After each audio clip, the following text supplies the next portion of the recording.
오늘 본문의 배경은 우상의 제물에서부터 시작이 됩니다.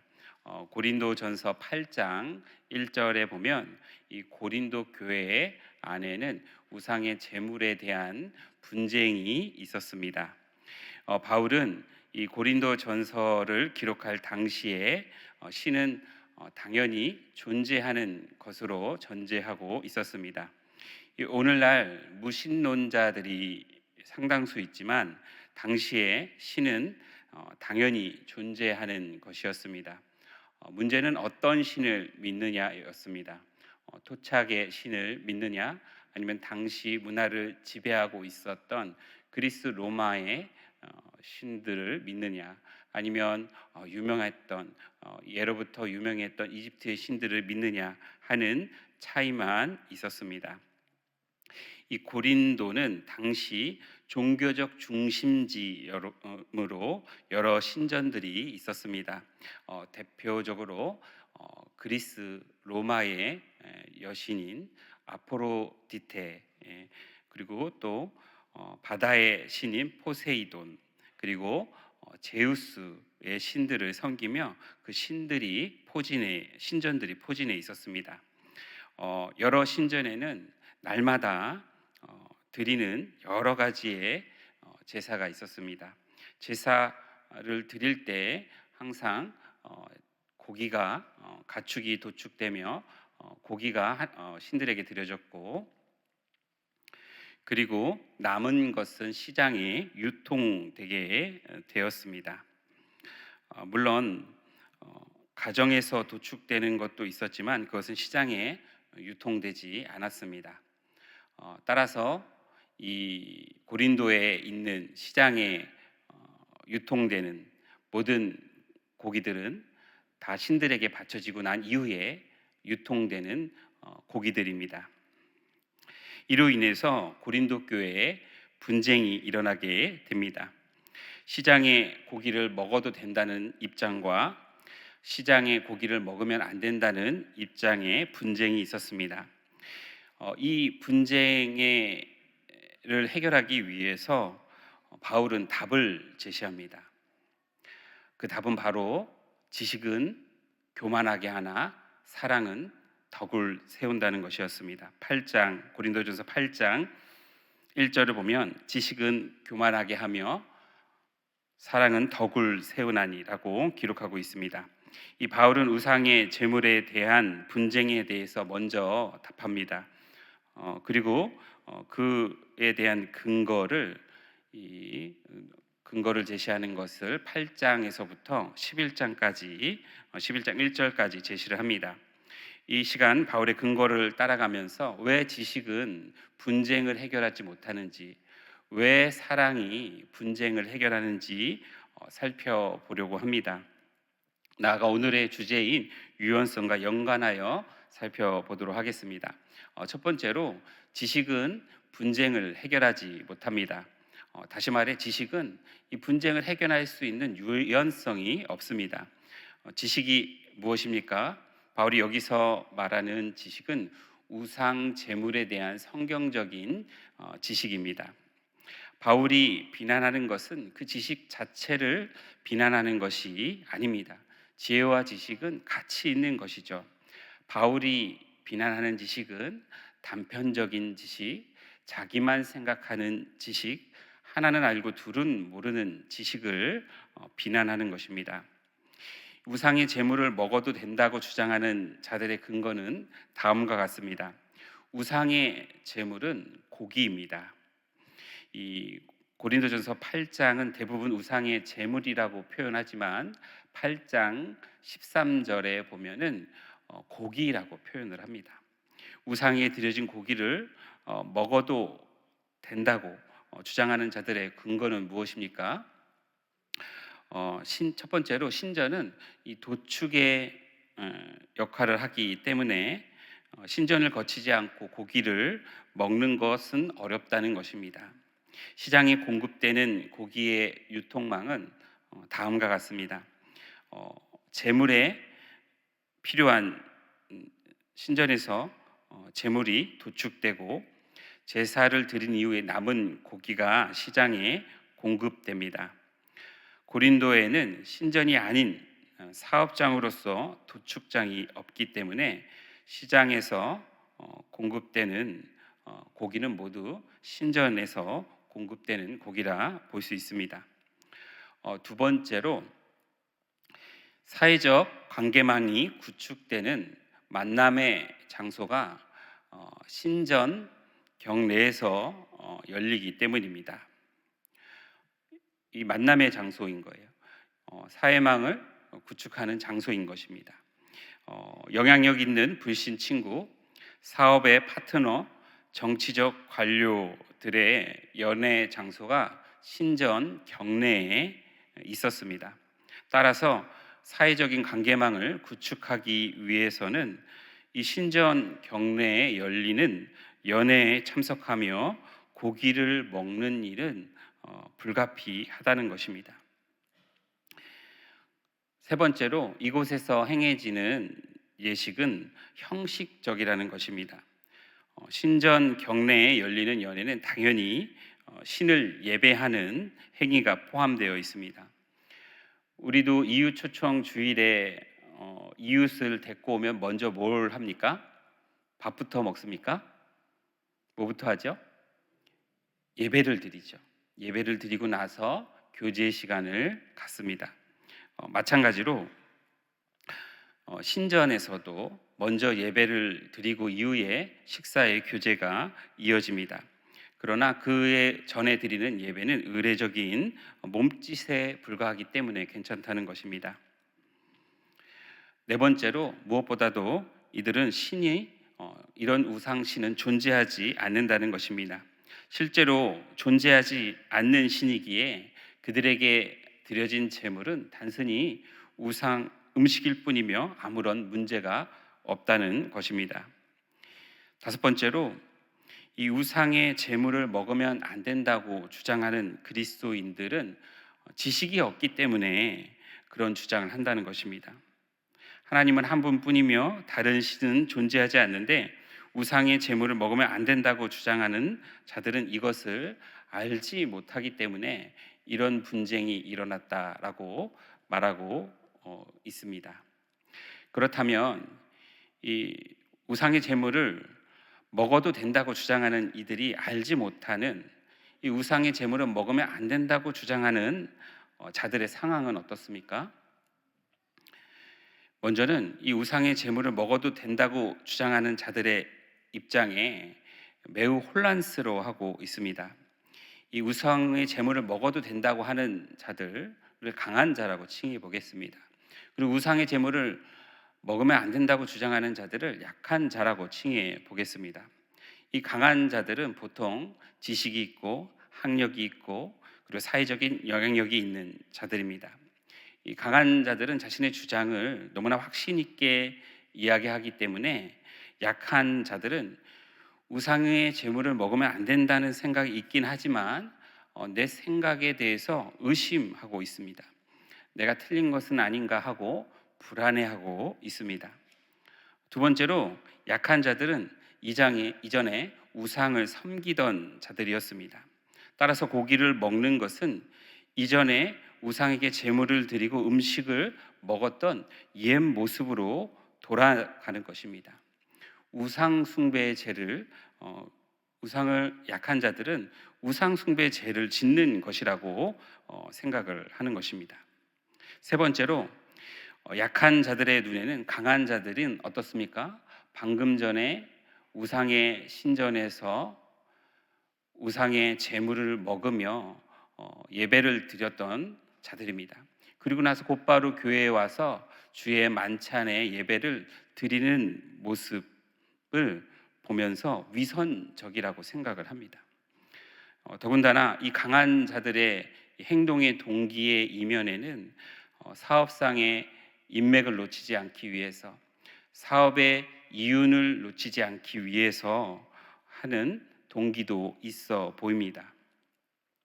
또한 약한 자들은 우상의 제물을 먹지 않기 위해서 그리스도인이 되기 위해서 많은 희생을 치루었습니다. 조롱당하기도 하고 예전에 친구들에게 속 좁은 사람이라고 비난을 받으며 외면당하기도 했습니다. 그런데 강한 자들을 보면 그들의 행동은 어떻습니까? 이전과 전혀 다르게 행동하지 않습니다. 그리스도를 위해서 어떤 포기도 하지 않습니다. 그렇다면 어떤 생각이 들겠습니까? 믿음이 약한 자들도 포기하고 싶은 생각이 들 것이고, 또 어떤 이들은 믿는 것이 무엇인지 혼란스러울 것입니다. 지금까지 이 강한 자와 약한 자의 지식과 상황을 살펴보았습니다. 이 강한 자의 지식이 이 우상의 재물에 대한 분쟁을 해결하지 못하였습니다. 오히려 분쟁을 더욱더 깊게 하였습니다. 여러분, 지식으로는 문제를 해결하지 못합니다. 부부 사이를 생각해 봅시다. 이 부부 사이에는 지식으로 해결되지 않는 문제가 많습니다. 남편이 직장에서 문제가 있어서 힘들어서 아내에게 말을 해봤다고 생각을 해봅시다. 혹은 그 반대를 생각해 봅시다. 그때 먼저 필요한 것은 무엇입니까?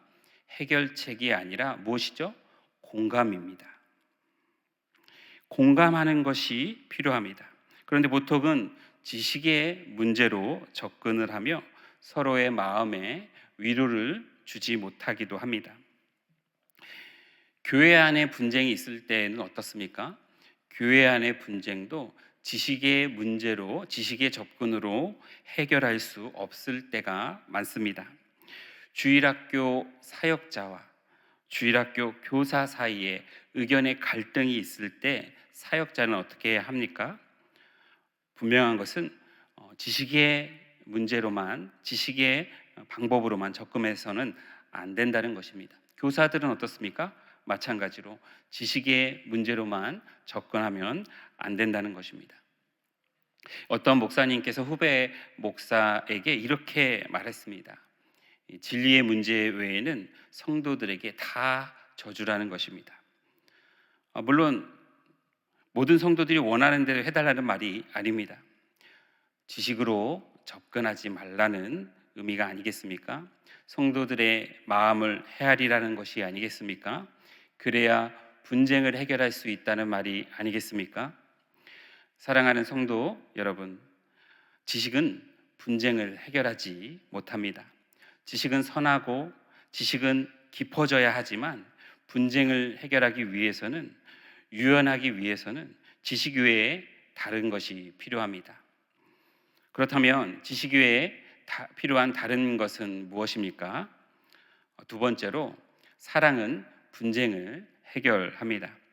이 바울은 강한 자의 주장에 대한 문제를 지적하고 책망합니다. 그런 면에서 지식으로 분쟁을 해결하는 것으로 보입니다. 하지만 바울의 지식은 단편적인 지식이 아닙니다.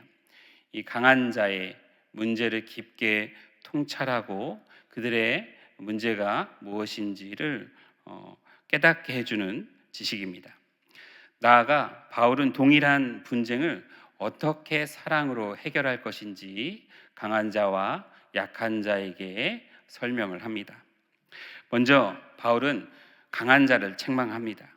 지식으로 분쟁을 해결하는 것의 문제점이 무엇인지를 알려줍니다. 우선 바울은 강한 자의 우상 숭배에 관한 지식은 성경적인 것을 인정합니다. 8장 1절에 보면 우상의 제물에 대하여는 우리가 다 지식이 있는 줄 안다라고 말하며 그 지식을 공감해 줍니다. 하지만 바울은 상대방을 배려하지 않는, 성숙하지 않는 지식은 교만에 빠지게 한다라고 경고합니다. 또한 단편적인 지식으로 모든 것을 아는 것처럼 말하는 것 역시 아직 아무것도 알지 못하는 것임을 지적합니다. 8장 2절에 보면 만일 누구든지 무엇을 아는 줄로 생각하면 아직도 마땅히 알 것을 알지 못하는 것이요 라고 말합니다. 다음으로 바울은 우상에 관한 지식이 모든 자들에게 있는 것은 아니라고 말합니다. 8장 7절에 보면 그러나 이 지식이 모든 사람에게 있는 것은 아니므로라고 말합니다. 약한 자들에게 우상에 관한 지식이 없는 것은 아닐 것입니다. 우상이 아무것도 아니라는 것을 그들 역시 알고 있습니다. 하지만 약한 자들은 우상에 대한 습관이 있습니다. 이 습관은 오랫동안 우상 숭배 문화 속에서 살아온 정서 혹은 정체성이라고 말할 수 있습니다. 우상 숭배 문화가 오랫동안 마음속에 깊이 내렸기 때문에 아직 우상의 제물에 대해서 자유롭지 못한 것입니다. 마치 외국 여행을 가면 그 나라 음식이 아무리 맛있어도 한국 음식이 생각나고 먹고 싶은 것처럼 말입니다. 좋은 의미에서가 아니라 나쁜 의미에서 정서적으로 우상의 제물에 대해서 자유롭지 못한 상태입니다. 그래서 우상의 제물을 먹으면 꼭 우상 숭배의 죄를 지은 것 같은 느낌이 듭니다. 바울은 그런 상태를 아직 지식을 갖고 있지 못하다고 말한 것입니다. 다음으로 바울은 강한 자의 행동은 약한 자를 멸망할 수 있게 한다고 말합니다. 11절에 보면 내 지식으로 그 믿음이 약한 자가 멸망하나니라고 기록하고 있습니다. 이 약한 자가 우상의 제물에 대한 지식을 갖지 못한 상태에서 강한 자의 확신에 찬 모습에 설득되어서 우상의 제물을 먹게 되면 이 약한 자의 믿음이 어떻게 되겠습니까? 그는 믿음을 부인하는 행동을 하게 됩니다. 결국에는 믿음이 무너지게 됩니다. 결국에 강한 자의 행동이 의도하지 않았지만 약한 자를 멸망하게 하는 것입니다. 예수님께서 자신의 핏값을 지불하고 사신 자를 믿음이 무너뜨리게 하며 멸망하게 하는 것이라고 경고를 합니다. 이제 바울은 자신이 강한 자의 문제점을 지적하고 자신이 어떻게 이 우상의 제물의 분쟁을 해결할 수 있을지에 대해서 보여줍니다. 먼저는 권리를 포기함으로 분쟁을 해결합니다. 바울의 경우는 다른 경우이지만 바울은 재정적 후원의 권리를 포기하였습니다.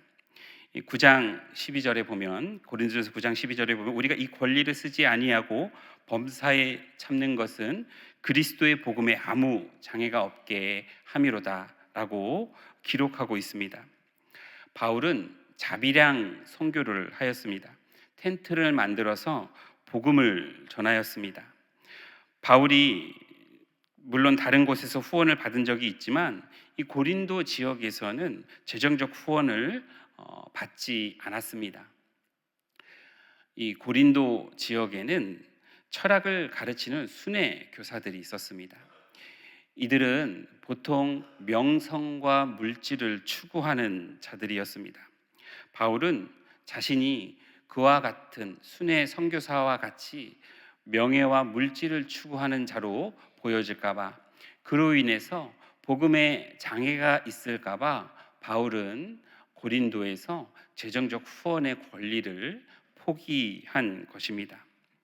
또한 로마 사회에는 후견인 제도가 있었습니다. 이 후견인은 법적으로 그리고 경제적으로 보호를 해주면 피후견인은 그 후견인에게 충성과 봉사를 제공해야 할 의무를 갖고 있었습니다. 자신이 그러한 문화가 있는 곳에서 고린도 교회의 재정적 후원을 받을 때 피후견인의 위치에 서게 되고, 그러면 자신이 복음을 전하는 데 장애가 있을 것을 예상하고 재정적인 후원을 받지 않은 것입니다. 바울은 자신의 권리를 포기함으로 앞으로 예상될 분쟁을 해결한 것입니다. 두 번째로 바울은 자유를 포기함으로 분쟁을 해결하였습니다. 이 강한 자들은 고기 먹을 자유를 포기하지 않았습니다. 자신의 자유로 인해서 약한 자의 양심이 흔들리고 믿음이 흔들리고 멸망하게 되는 것을 상관하지 않았습니다. 그것을 약한 자의 문제라고 생각하였습니다. 반대로 바울은 약한 자를 위해서 자유를 포기하였습니다. 고린도전서 8장 13절에 보면 바울 자신은 고기 먹을 권리로 인해서 약한 자가 시험에 든다면 자신은 영원히 고기를 먹지 않을 것이라고, 자신의 먹을 수 있는 자유를 포기할 것이라고 선언하였습니다. 실제로 바울은 실제로도 자유를 포기하였습니다. 그에 대한 진술이 바로 오늘 본문에 나옵니다. 19절에 바울은 모든 사람에게 자유로나 스스로 모든 사람에게 종이 되었다라고 말합니다. 이 말은 신분적 종이 되었다는 말이 아니라 상대방의 마음을 배려하고 맞추어 줬다는 말입니다. 율법 아래 있는 자들에게는 율법이 중요합니다. 그들에게는 할례가 중요하고 언약이 중요하고 정결 의식이 중요합니다. 바울은 율법 아래에 있는 사람들에게 율법 아래에 있는 자와 같이 되었습니다.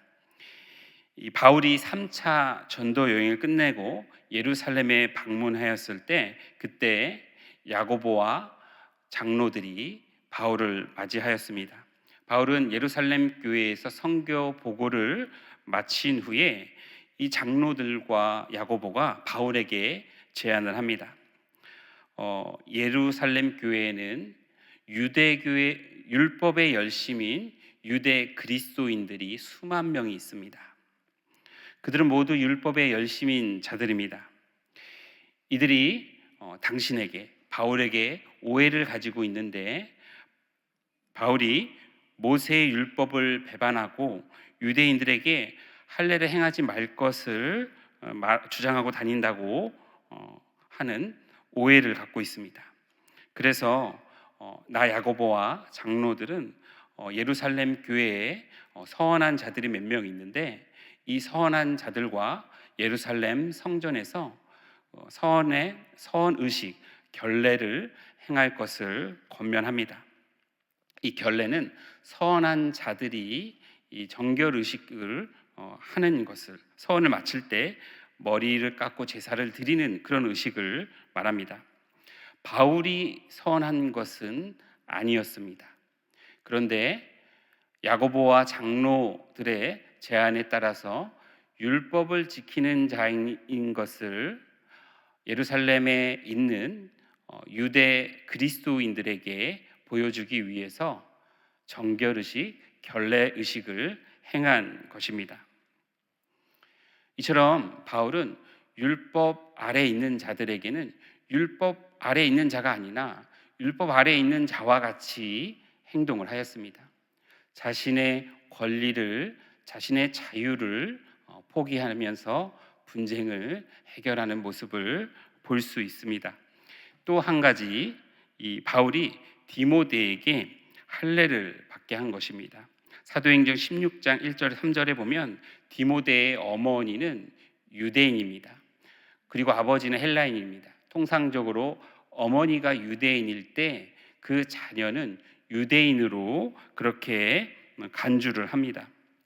하지만 디모데는 할례를 받지 않았습니다. 그래서 유대인에게 복음을 전할 때 장애가 되었습니다. 유대인들의 가장 중요한 의식 중에 하나는 할례를 행하는 것인데 디모데는 할례를 받지 않았습니다. 그래서 바울이 억지로 하게 하진 않았지만 디모데에게 권면을 합니다. 할례 받을 것을 권면합니다. 이에 디모데는 율법 아래에 있는 자는 아니지만 율법 아래에 있는 자와 같이 할례를 받습니다. 자신의 자유를 포기하고 율법 아래에 있는 자들처럼 된 것을 볼 수 있습니다. 그러므로 인해서 율법 아래에 있는 자들이 시험에 들지 않게 하였습니다. 또 한 가지 사례를 들면 바울이 안디오키에서 이방인과 식사를 하였습니다. 여기엔 베드로도 함께 하였습니다. 이 모세의 율법에는 이방인과 식사를 금지하는 조항은 없습니다. 하지만 간습법에서는 금지를 합니다. 바울이나 베드로는 하나님께서 이방인에게 복음을 전하기를 원하시고 이방인이 부정하지 않다라고 말씀하시는 것을 알았습니다. 하지만 예루살렘 교회에서 유대인이 왔고 베드로는 피하였습니다. 그만큼 유대인들에게 이방인과의 식사는 어려운 것입니다. 정서가 그런 것입니다. 그런 정체성을 갖고 있는 것입니다. 그런 것이 쉽게 바뀌지가 않는 것입니다. 그런데 바울과 베드로는 어떻게 하였습니까? 이방인에게는 이방인과 같은 모습으로 다가갔습니다. 영국의 유명한 설교자 찰스 스펄전이 있습니다. 1854년에 목회를 시작하였고 교회가 크게 부흥되었습니다.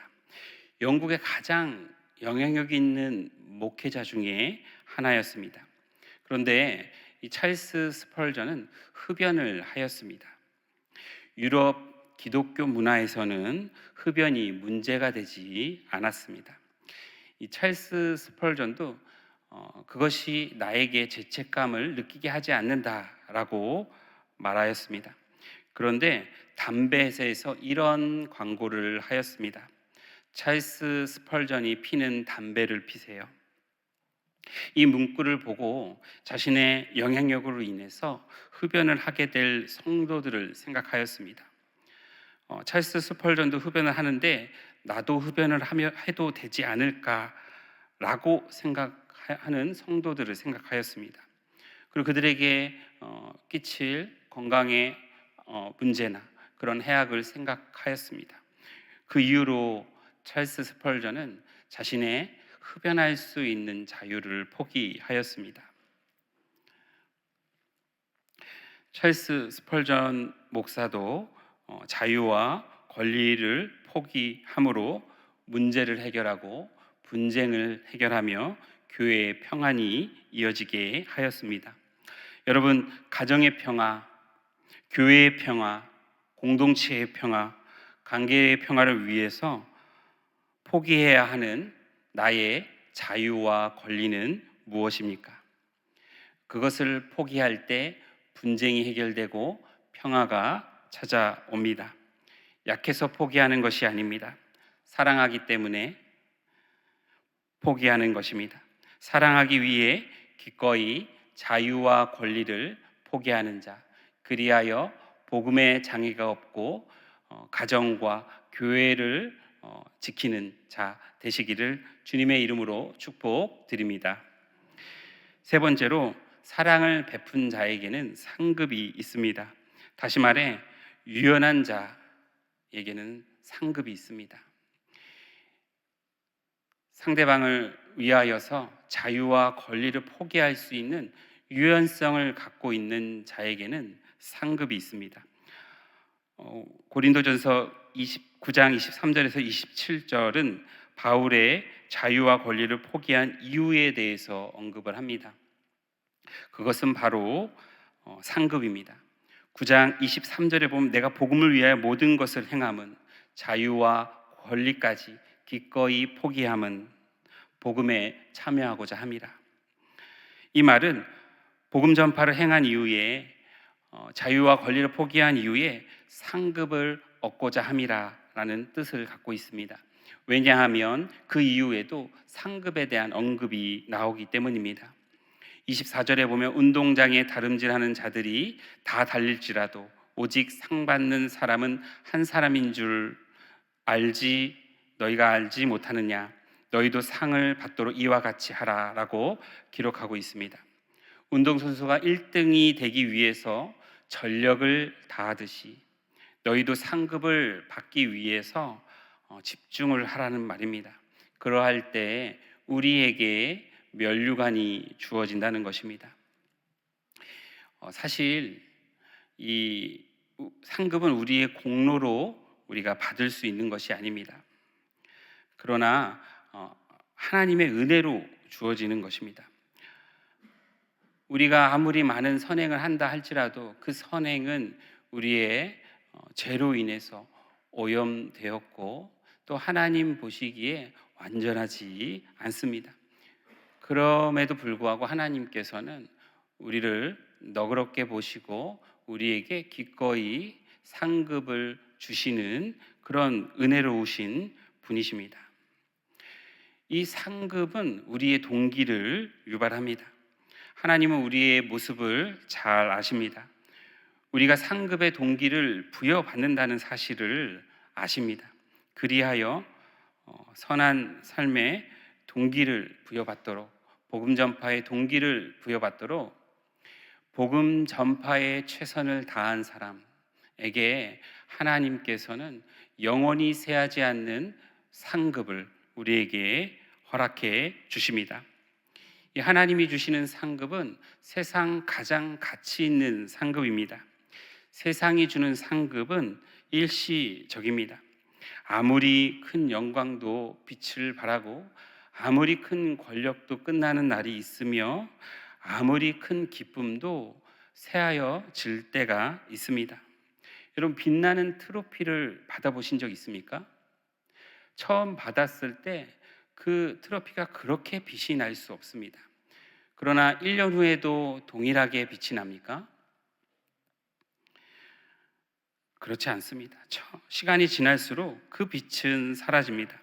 하지만 하나님이 주신 상급의 가치는 영원히 빛이 납니다. 그러므로 우리가 이 상급을 얻기 위해서 우리의 인생을 걸만한 것이죠. 기꺼이 우리가 이 상급을 얻기 위해서 자유와 권리를 포기할 수 있는 것이죠. 사랑하는 자들을 위해서 우리가 그렇게 행할 수 있는 것입니다. 이 상급을 누구에게 주십니까? 이 복음 전파를 위하여 권리와 자유를 포기한 자들에게 주십니다. 복음 전파를 위해서 자기를 부인하고 인내하고 오래 참는 자들에게 주십니다. 하나님은 복음 전파를 위해서 분투한 자를 칭찬하십니다. 잘하였다 착하고 충성된 종아 말씀하십니다. 그러므로 하나님이 주시는 상급을 기대하며 복음 전파를 위해서, 사랑을 실천하기 위해서 권리와 자유를 기꺼이 포기할 수 있는 그러한 유연성을 발휘하시는 우리 모든 원당의 성도님 되시기를 주님의 이름으로 축복드립니다. 기도하겠습니다. 사랑과 은혜가 많으신 아버지 하나님, 오늘 우리가 유연성에 대해서 배웠습니다. 우리가 사랑할 때 유연성을 발휘할 수 있습니다. 그 유연성은 권리와 자유를 포기할 때 우리가 발휘할 수 있습니다. 우리가 이 유연성을 잘 발휘하여서 공동체를 유익하게 하고 내가 속한 그 모든 곳에서 선한 영향력을 끼칠 수 있는 우리 모두 되게 하여 주시옵소서. 그래야 하나님께 잘하였다 착하고 충성된 종아 칭찬받는 우리 모두 되게 하여 주시옵소서. 감사드리며 예수님의 이름으로 기도드립니다. 아멘.